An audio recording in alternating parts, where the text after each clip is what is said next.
Welcome to Million Dollar Grit, the podcast that dives deep into the world of entrepreneurship where tenacity meets strategy and dreams meet reality. My name is Julie, and I explore the raw, often overlooked truths of what it takes to succeed in business and in life. It's not just about the glossy success stories, it's about the grit it takes to get there. Hey everyone, this is Julie. Welcome back to another episode of Million Dollar Grit. Today I'm answering a private client's question around AI, and she said, Julie, what do you think is going to get harder in business, and what do you think is going to get easier in business over the next couple years? And as I was thinking about this, I realized kind of a terrible irony is that the very things that are going to make life easier for business owners are the same things that are going to make it harder. So let's dive in here. Okay, let's talk first about the most obvious use case of AI, which is content creation and production, right? So what is going to get easier for business owners? You can already feel it. You can already see it. Anything from social media posts, blogs, copywriting, brainstorming, everything will take less time. We're also seeing rapid advancements in design and graphics and things like that. So all of this is going to go much, much faster. So that is going to be easier. However, on the flip side, that is also going to make life harder. Why? Because that means your competitors are going to be faster as well. They're going to be churning out content faster as well. And so I see this sort of snowball that's going to get faster and faster and faster. There's going to be sort of a peak or a pinnacle of speed from idea to production to sale that's going to be so fast. I imagine it's going to be a completely dizzying pace for the customer, and so we risk losing their attention, right? The second thing I think is going to get easier with AI is market and data analysis, right? You're going to have instant insight. You can take audience behavior, you can take customer service emails, and everything's going to get easier. Like, for example, over at Funnel Gorgeous, we have a help desk that is documenting all our emails. Every single response that is being written by our customer support team is being put into this knowledge base that our AI is learning. So they're going to get smarter and faster, right? So market and data analysis will become nearly instant, and you'll have faster split testing. Amazing, right? Well, yes. And the flip side is, so will your competitors, so it's like, great. So everyone else will be smarter, faster, and more data backed, The third thing I think that's going to get easier is actually being able to personalize and customize an experience for a customer. I have been telling people that things like worksheets in courses now can become GPTs, and it's almost like I'm sitting there next to them, guiding them through the reflection or the journal or the action step that they have to take. So that's going to be easier to give them that personalization. Of course, the flip side is your competitors will be doing the same thing. They will be creating more personalized experiences. This actually leads me down a slight side quest here on this episode about the more hyper niche businesses probably will continue to stand out because everything is going to become hyper niche. No one is going to want to settle for generic advice. So if you are in a niche right now that feels small, but you absolutely dominate that niche, you're actually set up in a really good position, because I think that the consumer's appetite for generic is going to basically evaporate in the next 2 to 3 years. We're going to wonder why the heck we settled for anything general or generic when everything can become hyper personalized.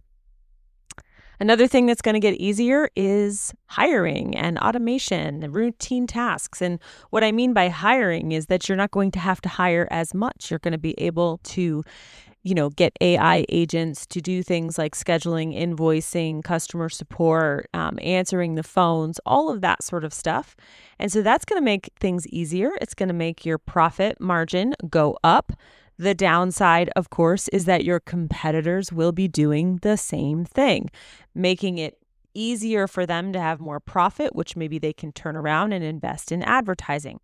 So as you can see, everything that the 4 things that I've outlined that I think are going to get fundamentally easier. Content creation, which we already see, market and data analysis, personalizing your customer experience, and the automation of AI agents and routine tasks, all of those things making your life so much easier is going to also be available to your competitors. So here is the most important sort of takeaway from all of this. If you are not currently thinking about how to leverage your time better by using AI, it's like you are starting the race late. Now, the good news is you are early. You are early no matter how much you think everyone is talking about AI. You are early, supremely early.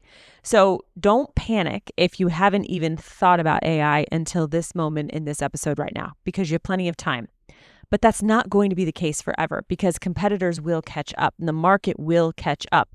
And we have a runway. I think we probably have a runway of another year or two of really getting our feet wet and getting ahead. And there is a tremendous value in getting ahead, and there's tremendous value in having that runway. And so these are things that you should be thinking about, whether it's content creation, data analysis, personalizing the customer experience, or automating routine tasks. These should be the ways in which you're trying to buy yourself more time through the use of AI. And that time should be spent building trust. Unbelievably important.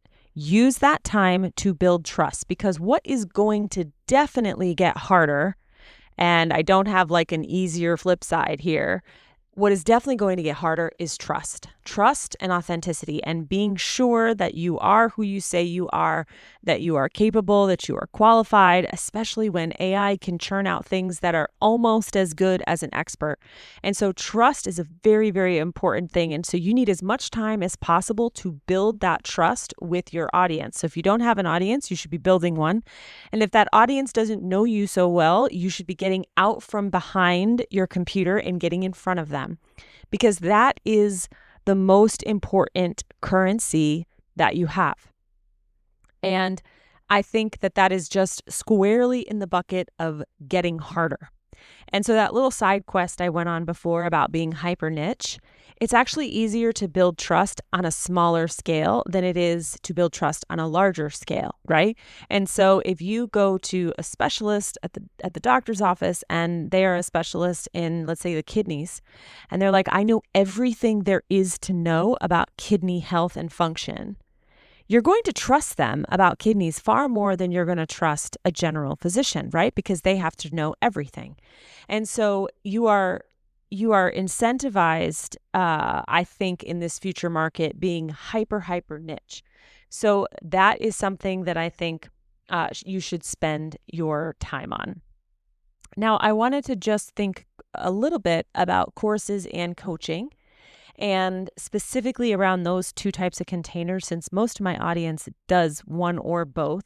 I think the things that are going to get easier are the same things that I just said about general business, right? Course creation is getting easier, personalizing those learning experiences, getting that data from the customers, being able to improve student support, targeting the right consumers, all of that is going to get tremendously easy. But the flip side is it will get easy for your competitors as well. And so because of that, as you can see, that all the things that are super easy have kind of a super hard yin and yang. And so the only thing that you can control are those things in the middle, right? Growing your audience, building trust, hyper niching down, and also making sure that you're getting in the race.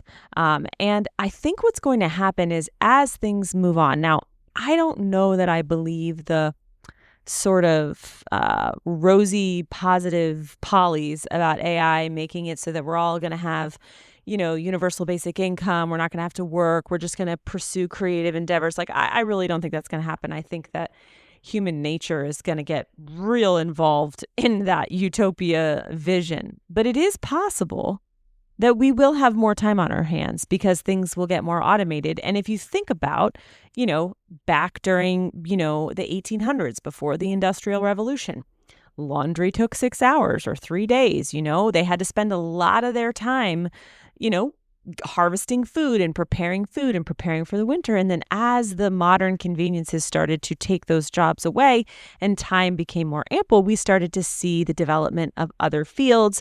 We saw human creativity and science. So there is a very distinct possibility that we're all going to find ourselves having more time on our hands. And so if you are a business owner that has a special skill that's in danger of being lost, I think you have a prime opportunity here in the future, because people are going to be looking for those creative endeavors if we do, in fact, buy our time back. And so if you're a business owner and you have hyper niched down, you have been working on AI, you have been building your audience, you have been working on trust and authenticity, you are doing it right. And as more of your time gets freed up, start to think about creative endeavors. Start to think about hobbies and skills that maybe are unique to you that other people don't have. Think about something that you want to learn that you couldn't learn before. Curate good questions, like ask AI deep questions. So I'm going to just be really, really tangible about this. So in my business, I have two, but I am doing all of these things, right? I am working to leverage AI to buy more time back. I am actively building my audience. I am working on trust, and I am trying to be hyper niche, although I think I probably fail at that one the most. And with this extra time, what am I doing? Well, there's some fun hobbies that I'm definitely not an expert at, like hatching chickens, if you guys follow me on Instagram. But there is one particular thing that I used to be really good at. I actually went to college for a year. I was a biblical studies major. And so I've decided with some of my free time that I'm going to go back to biblical studies. I think it's a fascinating field of study. And I think that I have a new interest in it, not a new interest, but a returning or a reemerging interest. And because I am a good teacher, I think this is an opportunity for me to possibly have a side quest as time goes on. And so that's what I mean. And I think if you can do all of those things, you are going to be okay. And I know there's a lot of worry and a lot of fear, but don't be afraid and don't worry. Focus on the things that you can control and tap into the parts of you that make you human, which are connection and creativity, and be on your way knowing that it is all going to be okay. I promise. Talk soon. And there you have it, folks. Another dose of $1 Million Grit. I hope today's episode has left you feeling inspired, equipped, and ready to face your own entrepreneurial journey with resolve. Remember, until next time, embrace the struggle, harness your grit, and keep pushing forward. You're stronger than any challenge you face. I'm Julie, and this has been $1 Million Grit.